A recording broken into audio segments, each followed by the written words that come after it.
Hello everyone! So ayan, marami talaga ako nababasa at nagtatanong, paano daw po ako magluto ng aking kamote na minatamis na nilalagay ko sa halo-halo? Kasi meron nung nagsabi na madali daw po silang mapanisan. Pero sa akin naman po, sa aking experience, never pa naman po ako napanisan ng kamote. So dito nga guys, ay magluluto ako ng 2 kilong kamote.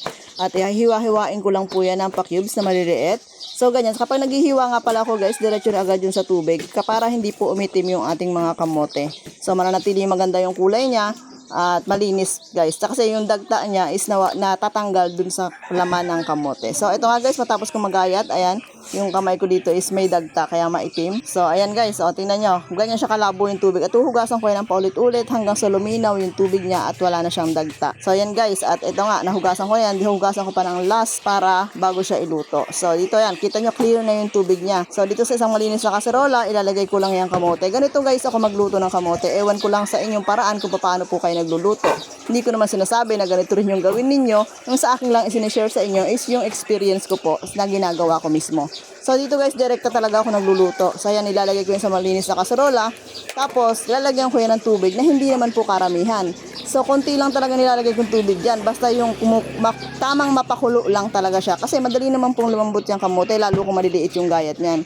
So kapag nilagyan ko ng konting tubig yan, nakikita nyo yan guys, isasalang ko na yan ngayon sa apoy. At ihintayin ko hanggang sa kumulo. So kapag kumukulo na siya guys, kapag kumukulo na, hahalu-haluin mo rin yan syempre para hindi dumikit yung kamote dun sa kaserola. Then kapag kumukulo na siya, dyan na ako maglalagay ng asukal directly. Direkta na po nilalagyan ko ng asukal. So itong hinuluto ko nga pala is 2 kilong kamote. So naglalagay po ako dyan ng kalahating kilong asukal. Nilalahat ko na yan kalahating kilo para sa 2 kilong kamote. So yan, diretso na yan guys. Diretso na talaga ako naglalagay dyan. Then yung tubig yan hindi naman sobrang dami. Pag nilalagay ko sa ibabaw ng yung asukal niya, kapag nilagay ko dun sa ibabaw, tatakpan ko muna yan. Then kapag kumukulo na siya, dyan ko siya hahaluin. Ayan, iwasan nyo talaga yung dumikit yung kamote. Kailangan talaga babantayan mo yan kapag nagluluto ka. So ganyan lang talaga ako guys magluto. Napapansin ko dyan, medyo malambot na yung kamote nga dyan, tapos meron pa siyang tubig. So maliit lang apoy, hihinaan mo lang yung apoy para maiga ng konti yung tubig niya. So hindi talaga ako masabaw magluto ng kamote. Lalo kapag lumamig na yan, sisip-sipin na nung kamote yung kanyang syrup.